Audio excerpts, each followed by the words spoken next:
Tehran करेंगे तबाह, 3 घंटे में ब्लूप्रिंट तैयार।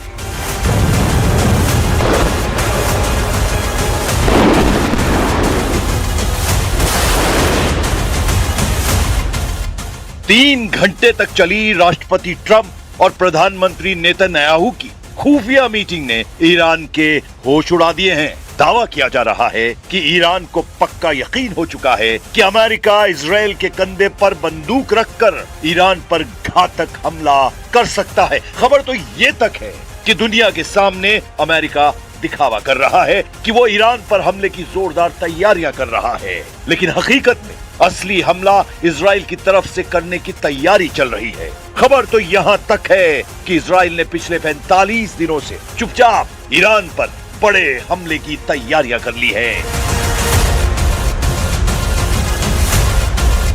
जिसमें इजराइल के 300 जेट एक साथ हमले को तैयार हैं। कुछ नागरिक हवाई अड्डों को भी अस्थायी तौर पर इजरायली सेना ने लड़ाकू हवाई अड्डे के रूप में तैयार कर लिया है। अब सवाल उठता है कि एक तरफ अमेरिका ईरान से बातचीत करने का दावा कर रहा है, तो दूसरी तरफ इजराइल के साथ मिलकर ईरान पर हमले की तैयारी में जुटा है। इसके क्या मायने हैं?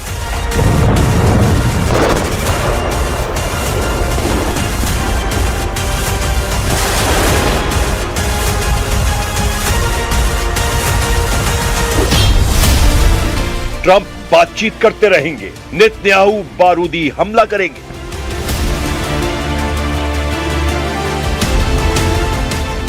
पूरा पश्चिमी एशिया या कहें मिडिल ईस्ट इस वक्त सांस रोककर ईरान पर होने वाले हमले का इंतजार कर रहा है। ईरान भी अच्छी तरह से जान चुका है इस वक्त अमेरिका एक बार को बातचीत के बहाने अमेरिकी हमलों को रोका जा सकता है, लेकिन इजराइल को हमला करने से रोकना लगभग असंभव है। तो ऐसे में सवाल है, इस वक्त जंगी की कौन सी चालें चली जा रही हैं? ईरान को रौंदने की तैयारी, 20 देशों का वॉर प्लान एक्टिव। कुछ विशेषज्ञों के मुताबिक इस वक्त ईरान पर हमले को लेकर फूंक फूंक कर कदम रखे जा रहे हैं। खबर है मीडिया के जरिए अमेरिका और इजराइल दोनों ही ये दिखाने की कोशिश कर रहे हैं कि ईरान पर हमले को लेकर अमेरिका और इजराइल में गंभीर मतभेद है। दावा तो यहां तक किया गया है कि इजराइल के पीएम बेंजामिन नेतन्याहू और डोनाल्ड ट्रंप के बीच 3 घंटे से ज्यादा तक मीटिंग हुई, लेकिन कोई ठोस नतीजा नहीं निकला। दावा किया जा रहा है कि अमेरिका ईरान के सिर्फ परमाणु प्रोग्राम पर ही बातचीत करना चाहता है, जबकि इजराइल का कहना है कि ईरान के परमाणु प्रोग्राम के साथ साथ ईरान की बैलिस्टिक मिसाइलों को भी प्रतिबंधित किया जाए, लेकिन अमेरिका तैयार नहीं है। ये हुआ खबर का वो पहलू जिसने दुनिया को दिखाया और समझाया जा रहा है, लेकिन अब समझिए पर्दे के पीछे नेतन्याहू की ट्रंप चाल, यानी अमेरिका ईरान को बातचीत के झांसे में फंसाए रखेगा और इधर इजराइल मौका मिलते ही ईरान पर हमला कर देगा। अमेरिका ये चाहता है कि हम ईरान को मजबूर कर दें कि ये इजराइल का हमला है, ना कि अमेरिका। ऐसी स्थिति में अमेरिका पीछे से इजराइल की मदद करता रहेगा और ईरान अपना पूरा फोकस इजराइल पर करेगा, यानी अमेरिका ईरानी वार्ताकारों को यह समझाने की कोशिश में जुटा है कि अमेरिका ईरान पर हमला नहीं करेगा, लेकिन अगर इजराइल ने किया तो वो जिम्मेदार नहीं होगा। इसलिए अमेरिका और इजराइल ने पूरे पश्चिम एशिया या कहें मिडिल ईस्ट में 18 से 20 देशों को ध्यान में रखकर ऐसी जंगी रणनीति बनाई है।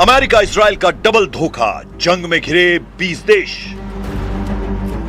एक तरफ वॉशिंगटन और तेहरान बातचीत का एक और दौर शुरू करने पर विचार कर रहे हैं, वहीं अमेरिकी प्रेसिडेंट ने ईरान को धमकी दी है। ट्रंप ने पहले दौर की बातचीत को अच्छा बताया, लेकिन साथ ही खुली धमकी दी है कि ईरान मांगे नहीं मानता है तो अमेरिका सैन्य कार्रवाई करेगा। अमेरिकी वेबसाइट एक्सियोस से ट्रंप ने कहा, या तो हम डील करेंगे या पिछली बार की तरह कुछ बहुत बड़ा कदम उठाना होगा। ट्रंप का ये बयान असल में ईरान के लिए डबल ट्रैप है। जरा इसे समझ लीजिए। पश्चिम एशिया में कुल 18 से 20 देश माने जाते हैं, जिनमें इजराइल और ईरान भी शामिल हैं।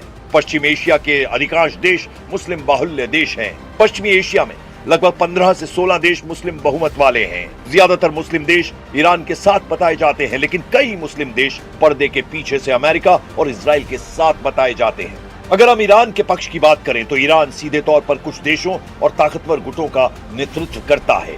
इराक, यहां तक कि कई ताकतवर मिलिशिया यानी पीएमएफ ईरान समर्थक हैं और जंग में साथ देने को तैयार हैं। यमन, हूथी विद्रोही। यमन का एक बड़ा हिस्सा नियंत्रित करने वाले हूथी ईरान के इशारे पर काम करते हैं। ये ईरान के इशारे पर अमेरिका और इजराइल के अड्डों पर बड़ा हमला कर सकते हैं।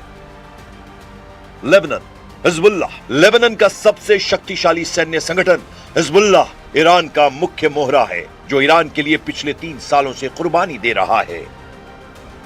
वहीं अगर गैर मुस्लिम देश की बात करें, आर्मेनिया, जॉर्जिया और साइप्रस ये ईसाई बाहुल्य और मुख्य गैर मुस्लिम देश हैं, जिनमें आर्मेनिया ईरान का करीबी बताया जाता है।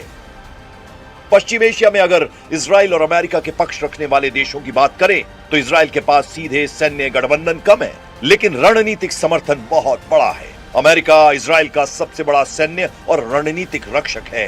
यूएई और बहरीन, ये देश इजराइल के साथ राजनयिक संबंध रखते हैं और ईरान के बढ़ते प्रभाव के खिलाफ इजराइल के साथ खामोश सहयोग करते हैं।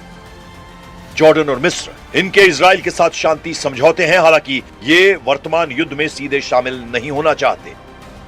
सऊदी अरब आधिकारिक तौर पर इजराइल का मित्र नहीं है, लेकिन ईरान को अपना सबसे बड़ा दुश्मन मानता है, इसीलिए वो अमेरिका इजराइल गठबंधन के करीब रहता है।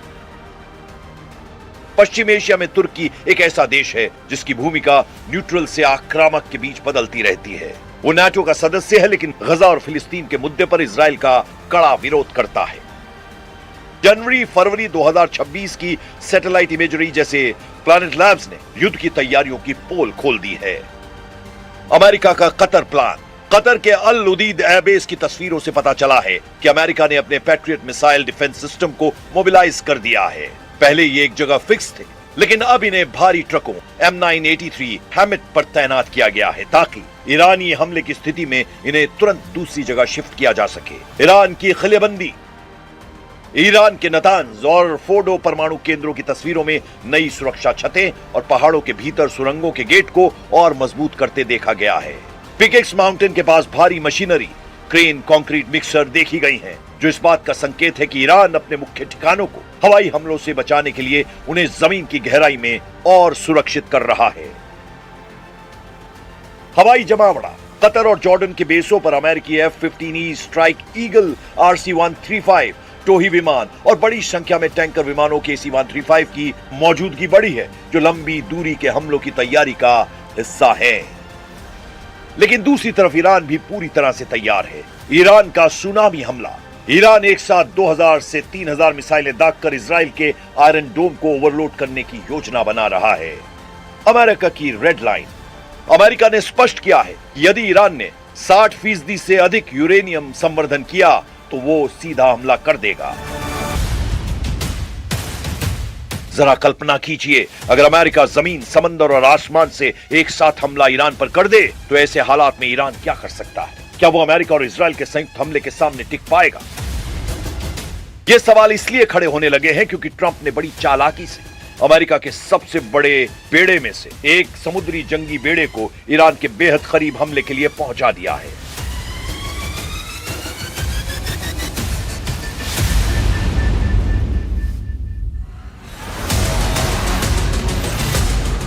कुछ खबरों में पहले से ही दावा कर दिया गया है कि ईरान इस पर जंग जीतने के लिए नहीं, बल्कि दुश्मनों को तबाह करने के लिए आर पार की जंग करेगा।